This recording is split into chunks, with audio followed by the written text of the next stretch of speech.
Assalamualaikum warahmatullahi wabarakatuh. Perkenalkan, nama saya Nazif Jaya Putri dengan NIM 128, mahasiswa Teknik Infrastruktur Sipil dan Perancangan Arsitektur di 4 Sekolah Vokasi Universitas Diponegoro Angkatan 2020.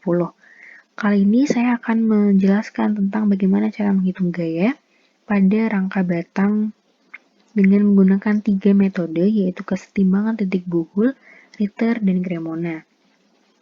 Jadi ini merupakan soalnya. Di sini kita mempunyai ada dua tumpuan, yaitu tumpuan sendi di A dan tumpuan roll di B. Kemudian ada 4 P, yaitu P1, P2, P3, P4, dan P5. Dan di sini tersusun dari 13 rangka batangnya sudah kita namai F1 hingga F13. Selanjutnya kita akan memasuki metode kesetimbangan titik buhul, yaitu ada sebelum itu kita akan mencari RAV dan RBV dengan menggunakan sigma MB sama dengan 0 dan sigma MA sama dengan 0. Sigma MB sama dengan 0 kita menggunakan B sebagai titik acuan dalam menghitung. Jadi semua gaya-gaya itu mengacu kepada titik B. Di sini RAV ada di sebelah sini, dikali jaraknya dari titik B, kemudian min P1 karena arah berlawanan, min P2, min P3, min P4, sehingga kita dapat menemukan RAV sama dengan 44 kN. Kemudian untuk sigma MA sendiri, kita menggunakan A sebagai titik acuan, dalam perhitungan, yaitu di sini terhadap RBV, negatif karena di arah berlawanan, kemudian ada P5, P4, P3, P2 yang dikali dengan jaraknya, sehingga kita menemukan RBV sama dengan 44 kN. Kemudian dikontrol dan mendapatkan 0 sama dengan 0. Selanjutnya kita akan menentukan sudut dari sudut A ini dan sudut C. Tapi yang pertama kita akan menentukan dari sudut A dulu terlebih dahulu. Di sini kita menggunakan segitiga yang pertama, yaitu segitiga ACF. Di segitiga ini kita sudah mengetahui AC-nya dan kita sudah mengetahui FC. Kita akan mencari AC dengan Pythagoras, AF dengan Pythagoras, dan kita menemukan 3,44 sehingga kita bisa menemukan nilai cosnya dan nilai sinnya. Setelah itu kita akan menggunakan segitiga yang kedua, yaitu segitiga CDG. Kita sudah menemukan dua nilai panjangnya, dan kita akan mencari panjang dari CG dengan menggunakan Pythagoras dan menemukan 3,6556. Dan kita dapat menemukan nilai cosnya dan nilai sinnya. Setelah itu kita akan mencari dengan metode titik buhul, di mana kita menggunakan sigma V sama dengan 0 dan sigma H sama dengan 0 dari sebuah titik acuan. Yang pertama titik acuannya itu adalah titik A. Di titik A ini jadi semua gaya-gaya dia itu arahnya keluar dari titik A semua. Seperti ini. Di sini ada F1 sin A, kemudian ada F1 cos A dan F2 dan ada RAV di sini juga. Di sini juga ada P1 yang turun ke bawah. Setelah itu kita menggunakan sigma VA, yaitu semua gaya vertikalnya kita jumlah, kemudian menemukan F1 dan semua gaya horizontalnya kita jumlah dan menemukan F2. Setelah itu kita menggunakan titik C sebagai acuannya. Di sini ternyata dalam menggunakan titik C ini kita mendapatkan dua persamaan, yaitu persamaan 1 dan persamaan 2 yang masih belum bisa kita selesaikan karena masih ada yang belum kita ketahui. Sehingga kita akan mencari dulu ke titik F. Di titik F ini ada F1 cos B, P2, F1, F3, F1 sin B, F4, dan F1 cos B. Kita cari sigma V dan sigma H-nya. Ternyata kita dapat menemukan F3 dan F4. Sehingga kita bisa substitusi ke persamaan yang pertama tadi, yaitu F3 tambah F5 dikali 0,786, yaitu merupakan nilai sin dari sudut C, yaitu kita dapat menemukan F5 yaitu min 13,993. Kemudian kita bisa substitusi ke persamaan kedua dengan memasukkan F5-nya dan menemukan F6 sebesar 27,213. Selanjutnya kita menggunakan titik D. Jadi di titik D ini kita ada 3 gaya yaitu F6, F10, dan F7. Kita meninjaunya dari titik E. Di titik E sini kita tinjau semua gaya ini ke titik E ini. Kemudian yang untuk sigma V-nya, vertikalnya, dia hanya F7 saja sehingga F7-nya sama dengan 0. Untuk horizontalnya ada F6 dan F10 yang berlawanan arah sehingga tandanya negatif. Dan kita dapat menemukan F10 sama dengan F6, berarti F10 sama dengan 27,213. Selanjutnya kita meninjau titik G dan kita dapat menemukan F8 dan F9. Ini selanjutnya sama halnya, tapi kita harus memperhatikan penggunaan dari sin cos-nya yang tadi sudah kita hitung di depan.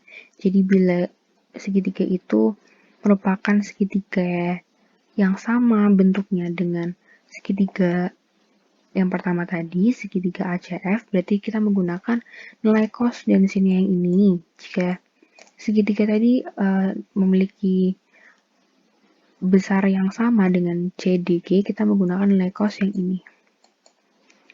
Seperti itu. Kemudian di titik E kita dapat menemukan F11 dan F13.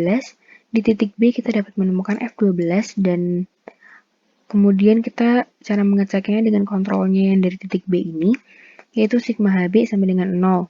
Kemudian kita masukkan gayanya, masukkan angkanya, dan kita bisa menemukan kontrolnya 0 sama dengan 0. Berarti perhitungan sudah benar. Selanjutnya kita akan masuk ke metode Ritter atau potongan. Jadi di sini saya sudah memotong rangka batang ini. Yang pertama ada potongan pertama, potongan kedua, kemudian di sini potongan ketiga, potongan keempat, potongan kelima, dan potongan keenam, kemudian potongan ketujuh. Sistem dari pemotongan ini itu intinya adalah kita harus memotong sehingga seluruh rangka ini kena potongannya. Jadi seperti F1 dia terkena di F1 dan F2, berarti F1 dan F2 sudah kena. Kemudian potongan kedua dia udah mengenai F3 dan F4. Kemudian yang potongan 3, F5 dan F6 hingga semua rangkanya terkena potongan gitu. Ini dengan cara kita akan meninjau dari potongan pertama terlebih dahulu. Jadi potongan pertama itu seperti ini. Dia itu seluruh gaya-gayanya itu menuju ke arah potongannya. Jadi F1 ke arah sini, F2, kemudian ini di sini ada RA, RAV, terus kemudian ada P1 dari atas. Nah, kalau di Ritter sendiri itu kita meninjaunya dari sigma M sama dengan 0. Di sini ada sigma MC, jadi kita meninjau dari titik C. Kemudian kita dapat menemukan F1 sama dengan min 31,980 dan kemudian menemukan F2. Selanjutnya untuk di potongan kedua kita bisa menentukan dengan sigma MA, maaf ini maksudnya sigma MA sama dengan 0. Jadi kita meninjau dari titik A. Di sini ada F4 di sebelah sini. Ya, sebelah sini. Kemudian ada F1 cos C. Sehingga kita dapat menemukan F4 dan F3-nya. Selanjutnya untuk potongan 3, kita potongannya di sebelah sini. Dan kita kita akan menggunakan sigma MD sama dengan 0 dan sigma MC sama dengan 0 dan menemukan F5 dan F6-nya. Kemudian untuk potongan 4 sama saja, kita dapat menemukan F10 dan F7-nya. Untuk potongan 5 dan 6 sama saja. Di sini ada potongan di sebelah sini, kemudian menentukan sigma MH-nya.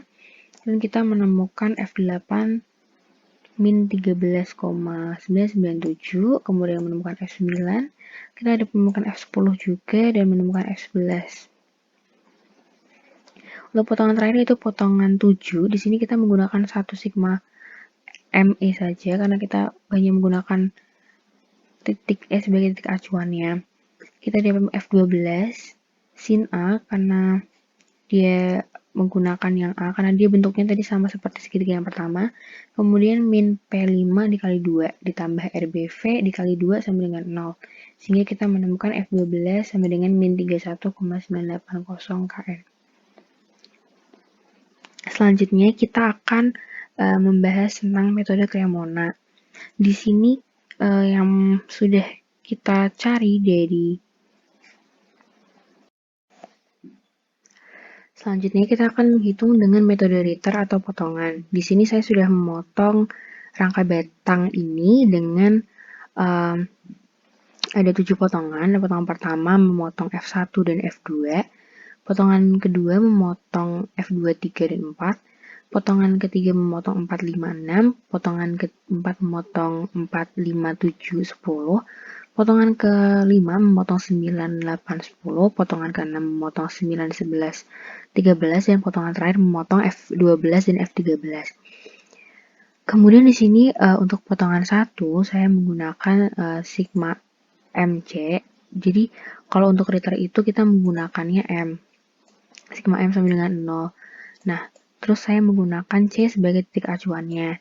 Di sini ada RAV dikali 2 karena di sini jaraknya 2, kemudian min P1 yang arah ke bawah dikali jaraknya ini 2, kemudian ditambah F1 sin A D ke sini dikali ini jaraknya 2. Kenapa kita nggak pakai yang F2-nya juga? Karena F2-nya itu kayak berhimpit gitu loh sama yang C, jadi dia nggak usah dipakai. Kalau berhimpit kan kayak sama aja gitu kan, berarti nggak usah dipakai. Dan kemudian dimasukin angkanya, kemudian ketemu F1 min 31,980. Kemudian untuk selanjutnya kita menentukan sigma MF, maaf ini sigma MF ya. Sigma MF. Di situ ada RAV, jaraknya 2, kemudian P1, ada F2 juga di sini kepake. Nah, kemudian ketemu F2 sama dengan 18,58. Ini untuk potongan selanjutnya itu sama. Ini potongan 2 di sini ada F4. Kemudian ada F3 dan di sini ada F1. Nah, dari ini kita menggunakan C sebagai titik acuan. Kemudian ketemu F4 sama dengan min 18,590 dan titik acuan A. Jadi kita mendapatkan F3 sama dengan 10,999 kN. Kemudian untuk potongan ketiga, di sini saya memotongnya di sini. Kita menggunakan D sebagai titik acuan dan G sebagai titik acuan. Kemudian kita memasukkan gaya-gaya yang bekerja selain gaya yang berhimpitan dengan titik tersebut, dan kita menemukan F5 sama dengan min 13,993 dan menemukan F6 sama dengan 27,213. Begitu juga dengan potongan 4, sama potongannya di sini. Kita menggunakan K dan E sebagai titik acuan, menemukan F10 dan F7. Untuk potongan 5, menggunakan H sebagai titik acuan dan menggunakan D sebagai titik acuan. Ditemukan F8 dan F9. Kemudian untuk potongan 6-nya, di sini menggunakan H dan B sebagai titik acuan, ditemukan F13 dan F11-nya. Selanjutnya untuk potongan terakhirnya, di sini hanya menggunakan sigma ME saja, yaitu menggunakan E saja sebagai titik acuan. Karena kita nggak perlu menggunakan titik lain lagi, karena itu sudah cukup, sudah menjawab keseluruhannya. Di sini ada F12 sin A, kemudian min P5, P5-nya di sini, sama ada RBV di sini. Kemudian ada F12 sin A-nya di sini. F12 sin. Ini kan udah tuh kelihatan plus minusnya. Kemudian dimasukin angka-angkanya dan kita dapat menemukan F12 sama dengan min 31,980.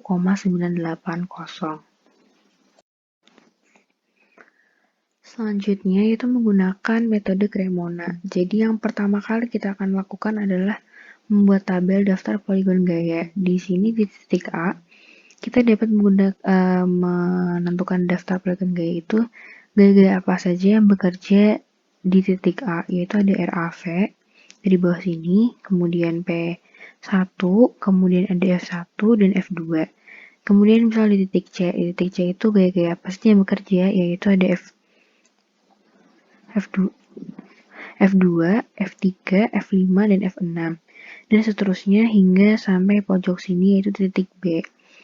Nah, di gambar pertama ini saya menggambar menggunakan milimeter blok dengan skala 1 meter, 1 cm sampai dengan 1 meter, 1 cm sampai dengan 4 kN. Maaf, ini 4 kN. 4 kN. Nah, jadi yang pertama kali kita gambar adalah yaitu menggambar RBV-nya dulu ini. Jadi saya mendapatkan RBV itu 44 kN, sehingga saya menggunakan skala 1:4. Jadi di titik tengah ini saya tarik garis ini 11 cm dan di bawah juga 11 cm. Kemudian kita baru bisa menggambarkan gaya-gayanya, yaitu di sini ada F1, dia itu dari RBV ke P1. Kemudian F2-nya kita tutup poligonnya menuju RBV. Kemudian F3-nya di sini, F3-nya itu di sini. F3-nya itu sebelah sini. Jadi dari sini F3-nya sebelah sini. Jadi dari sini naik dulu ke atas. Habis itu nutup lagi F4-nya. Kemudian mencari F5 itu dari F4 sini kan ke sini hingga sepanjang RBV sini. Kemudian F6 ke bawah sampai RBV, dan F7-nya sama dengan 0, jadi kita nggak usah gambarin. Kemudian F8-nya itu nyambung dari F7 di sini, F8 sini, kemudian F9-nya nutup kembali, F10-nya dia itu dari sini, dari F6 sini ke RBV, kemudian F11-nya nutup F10, kemudian di sini ada dari F11 ini ada F12 dan F13-nya itu di sepanjang ini. Nah, selanjutnya kita bisa menentukan daftar gaya batang. Di sini ada tabel, yaitu tabel tarik dan tabel tekan, kemudian tabel bul dan tabel riter. Jadi dari gambar ini tadi, kan kita sudah gambar di milimeter blok. Jadi di F1 ini kita ukur menggunakan penggaris cm ya. Kita mendapatkan 7,8 cm. Karena tadi kita menggunakan skala 4, berarti kita kali 4, kita mendapatkan 31,2. Jadi ini angka yang kita dapatkan dari Cremona. Sedangkan di titik buhul dan riter sendiri, kita mendapatkan angka min 31,980. Karena sebenarnya kalau di Cremona sendiri itu keakurasian gap akurasi antara Cremona, buhul dan riter itu tuh sangat memang ada. Jadi 0 komanya itu ada, tapi itu tidak terlalu berpengaruh seperti itu. Selanjutnya juga yang sama dilakukan ke F2, F3, F4, F5 hingga F13. Selanjutnya, kemudian di sini dari tadi gambar-gambar yang sudah dari tadi gambar yang pertama, di sini kita akan masuk ke gambar Cremonanya. Jadi di sini yang pertama kita akan menggambar ini dulu. RBV ini sepanjang 44, hitungan nilainya 44 kN, tapi kita menggunakan skala 1:4 sehingga panjangnya ini 11. Dari sini ke sini itu 11. Dari sini ke sini itu 11, di tengah-tengahnya RBV. Kemudian kita menggambarkan P1, P2, P3, P4, dan P5 sama seperti gambar yang pertama tadi dengan menggunakan skala juga. Dan kita meninjau dari sebuah titik, di sini ada titik, dan kita tarik garis dari RAV, P1, P2, P3, P4, dan P5. Selanjutnya garis itu tadi kita pindah ke garis yang ini. Jadi ini merupakan panjang dari rangka batangnya 22,2, 2,22. Kemudian kita pindahkan ke sini. Kita pindahkan masing-masing. Jadi ini kita pindah ke sini. B aksen. C kita pindah ke sini jadi C aksen. Kemudian D aksen, E, F aksen, A aksen, sehingga kita menemukan gambar seperti ini. Sekian penjelasan dari saya mengenai keseimbangan titik buhul, Ritter, dan Cremona pada perhitungan struktur rangka batang. Terima kasih, mohon maaf atas kekurangannya. Wassalamualaikum warahmatullahi wabarakatuh.